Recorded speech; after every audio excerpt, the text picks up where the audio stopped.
আসসালামু আলাইকুম। প্রিয় চতুর্থ শ্রেণীর শিক্ষার্থীরা, আশা করি তোমরা সবাই অনেক অনেক ভালো আছো। তোমরা অবশ্যই ভালো থাকবে, কারণ তোমরা 2026 সালের নতুন শ্রেণীতে উঠেছ। তো আজ সমাধান করব তোমাদের 2026 সালের গণিত বইয়ের পৃষ্ঠা 15 এর কিছু অঙ্ক আছে, আমরা সেগুলো সমাধান করব। দেখো 15 নংয়ের 4 নং প্রশ্নটা দেখো। 6 অঙ্কের সংখ্যা পর্যন্ত বৃহত্তম ও ক্ষুদ্রতম সংখ্যা তৈরি করি এবং খুঁজে পাওয়ার সংখ্যা নিয়ে বন্ধুদের সঙ্গে আলোচনা করি। তো এখানে দেখো সংখ্যা বৃহত্তম ক্ষুদ্রতম। তো এক অঙ্কের, আচ্ছা বৃহত্তম মানে কি? বৃহত্তম মানে হলো বড়, আর ক্ষুদ্রতম মানে হলো ছোট। তো এক অঙ্কের এখানে পূরণ করতে হবে বৃহত্তম সংখ্যা। তো আমরা জানি অঙ্ক হলো মোট কয়টা? অঙ্ক হলো মোট হলো 10টা। শূন্য থেকে কত পর্যন্ত? 0 থেকে 9 পর্যন্ত, এই হলো আমাদের অঙ্ক। মোট হলো 10টা। তো এর ভিতরে সবচেয়ে বড় কি বা বৃহত্তম কি? এর ভিতরে সবচেয়ে বৃহত্তম হলো 9। তো আমরা এই 9টাকে বৃহত্তম বললে যত অঙ্কের বলবে আমরা ততটা 9 নিব। তো এক অঙ্কের বৃহত্তম সংখ্যা, এক অঙ্কের বৃহত্তম সংখ্যা হবে একটা 9। এখন এক অঙ্কের ক্ষুদ্রতম সংখ্যা। তো ক্ষুদ্রতম সংখ্যা কিন্তু সবচেয়ে অঙ্ক হলো 0, কিন্তু আমরা 0 কখনই আমরা ক্ষুদ্রতম অঙ্কের সময় নেব না, কারণ 0 একা থাকলে আর কোনো মূল্য থাকে না, তাই আমরা 1 নিব। এরপরে আমরা 2 অঙ্কের বৃহত্তম সংখ্যা। তো 2 অঙ্কের বৃহত্তম সংখ্যা মানে কি? 2টা 9 লিখবো আমরা। এখন 2 অঙ্কের ক্ষুদ্রতম সংখ্যা কত হবে? প্রথমে কিন্তু আমরা 0 নিব না, 1 নিব। 1 এর পর আমরা 0 নিতে পারবো। তো 2 অঙ্কের ক্ষুদ্রতম সংখ্যা বললে প্রথমে আমরা 1 নিব, পরে আমরা 0 দিয়ে এটা পূরণ করে দিব। তাহলে কিন্তু 2টা অঙ্ক হলো। এই যে 0 একটা অঙ্ক, 1 একটা অঙ্ক। এখানে 9 একটা অঙ্ক হইলো, এই 9 একটা অঙ্ক হইলো। তো 2 অঙ্ক হইলো। 3 অঙ্কের বৃহত্তম সংখ্যা। 3 অঙ্কের বৃহত্তম সংখ্যা মানে হলো 3টা 9। 3 অঙ্কের ক্ষুদ্রতম সংখ্যা হলে একটা দিব আমরা 1, আর পরে 2টা 0 দিব। তাহলে কিন্তু 3 অঙ্ক হয়ে গেল। 1 2 3 অঙ্ক হইলো। এরপরে হলো 4 অঙ্কের বৃহত্তম সংখ্যা। 4 অঙ্কের বৃহত্তম সংখ্যা মানে হবে 4টা 9। 4 অঙ্কের ক্ষুদ্রতম সংখ্যা যদি আমরা করি, তাহলে একটা নিব 1, আর পরে 3টা আমরা 0 দিব। 5 অঙ্কের বৃহত্তম সংখ্যা হবে 5টা 9। 3 4 হলো 5টা 9, আর হবে একটা ক্ষুদ্রতম সংখ্যা হলে একটা, আর এদিকে আমরা 4টা 0 নেব, তাহলে মোট 5টা হয়ে যাবে। 1 2 3 4, এই 100 হলো 5। 5 অঙ্ক হয়ে গেল। 6 অঙ্কের বৃহত্তম সংখ্যা হবে 6টা 9। 3 4 5 6, 1 2 3 4 5 6। এখন ক্ষুদ্রতম সংখ্যা হবে কত? 1 1 2 3 4 5, 1 2 3 4 5, আর 1 হলো একটা, তাহলে 6 অঙ্ক হয়ে গেল। তো আমাদের কিন্তু আশা করি 4 নং বুঝতে পারছো। এবার সমাধান করবো হলো, দেখো নিচে 1 নং দিয়ে যেটা দেওয়া আছে 999 এর পরের সংখ্যাটি কত? তো যদি পরের সংখ্যা বলে তাহলে তার সাথে আমরা 1 যোগ করব। যদি পরের সংখ্যা বলে তাহলে 1 যোগ। তো 900 পরের সংখ্যাটি হবে 999, এর সাথে যদি আমরা 1 যোগ করি, 999 এর সাথে 1 যোগ করলে কত হবে? 1000 হবে। তো 1000। তো এটা কিন্তু আমাদের উত্তর। তারপরে বলছে এখানে দেখো এই 10,000 এর আগের সংখ্যাটি কত? তো আগের সংখ্যা, অথবা যদি বলে পূর্বের সংখ্যা, যে 10,000 এর পূর্বের সংখ্যাটি কত, তাও আমরা এই 10,000 থেকে 1 বিয়োগ করব। আবার যদি বলে 10,000 এর আগের সংখ্যাটি কত, তাও আমরা বিয়োগ করব, কারণ আগের আর পূর্বের একই কথা। তা আমরা কি করব?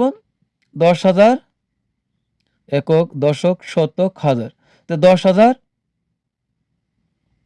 এখন এখান থেকে আমরা 1 বিয়োগ করব। আগের বা পূর্বের বললে আমরা 1 বিয়োগ করব। তাহলে কত হবে? এই বিয়োগটা কিভাবে করবা? অনেক সময় কি অনেক সময় কঠিন মনে হয়। তো আমরা বিয়োগ করব কিভাবে? এই 1 আছে, এই শূন্যকে আমরা 10 ধরবো। 1 আছে 10 পাবো 9 হলে, হাতে থাকবে 1। এই 1 আছে 10 পাবো 9 হলে, আবার হাতে থাকবে 1। আবার 1 আছে 10 পাবো 9 হলে, আবার হাতে থাকবে 1। 1 আছে, এই শূন্যকে 10 ধরলে 9 হলে, এখন আবার হাতে থেকে এক, এই এক এক মিলে গেলে শূন্য। তো এখন কিন্তু ৯,৯৯৯ হলো। তার মানে ১০,০০০-এর আগের সংখ্যাটি অবশ্যই ৯,৯৯৯।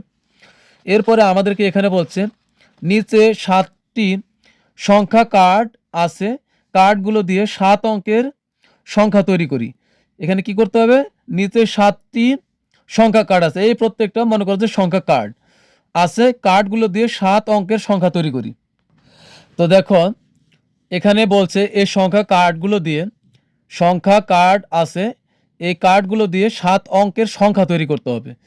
তো কতগুলো অঙ্ক মিলিয়ে কিন্তু একটা সংখ্যা হয়, ঠিক আছে?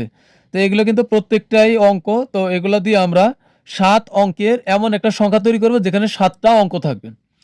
আর ১ নং প্রশ্নে কি আছে? বৃহত্তম সংখ্যা তৈরি করি। এইগুলো ব্যবহার করে এই সংখ্যা কার্ডগুলো ব্যবহার করে বৃহত্তম মানে বড় একটি সংখ্যা তৈরি করতে হবে, সবচাইতে বড়। তো এজন্য আমরা কি করব? লিখব বৃহত্তম সংখ্যা। তোমরা খাতায় করবে, আমি এখানে করে দেখাচ্ছি। বৃহত্তম সংখ্যা, বৃহত্তম সংখ্যা যদি করতে বলে তাহলে আমরা সবসময় বড়টা আগে নেব আর ছোটগুলা সবার পরে নেব, বড় থেকে ছোট সাজাবো। তো এখানে সবচাইতে বড় আছে কত? ৯। তো আমরা লিখব ৯। ৯ থেকে ছোট হলো ৮। ৮। এরপরে ৮-এর থেকে ছোট হলো কি? ৬। ৬। ৬-এর থেকে ছোট আছে কি? ৫।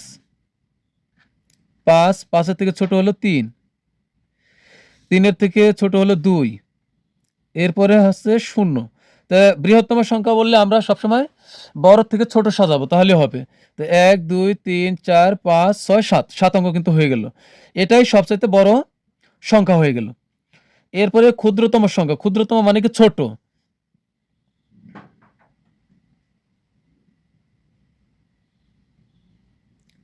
ক্ষুদ্রতম সংখ্যা, ক্ষুদ্রতম সংখ্যা মানে হলো ছোট। তো ছোট সংখ্যা তৈরি করার জন্য ০ হলো সবচেয়ে ছোট অঙ্ক, কিন্তু আমরা ০ কখনোই প্রথমে বসাবো না।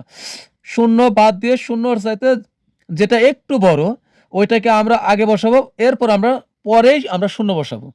তো এখানে দেখো সবচাইতে ছোট আর আরেকটা কথা বলি, ক্ষুদ্রতম সংখ্যা তৈরি করার জন্য বৃহত্তম সংখ্যা যা থাকবে ক্ষুদ্রতম তার উল্টা করব।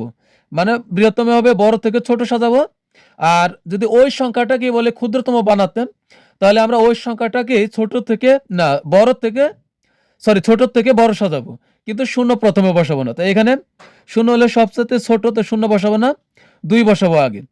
এরপরে ২ এর পর আমরা ০ বসাবো। এরপর আর বাকিগুলা আমরা ছোট থেকে বড় সাজায় লিখবো। আগে লিখবো ৩, তারপরে ৫, তারপরে ৬, তারপরে ৮, এরপরে হবে ৯। তো এটাই কিন্তু ক্ষুদ্রতম সংখ্যা তৈরি হলো। এবার বলছে বৃহত্তম বিজোড় সংখ্যা তৈরি করো। তো এই সংখ্যা কার্ডগুলো থেকে আমরা এমন একটা সংখ্যা তৈরি করব আর বিজোড় সংখ্যা তৈরি করব। আর বিজোড় সংখ্যার ধর্ম কি?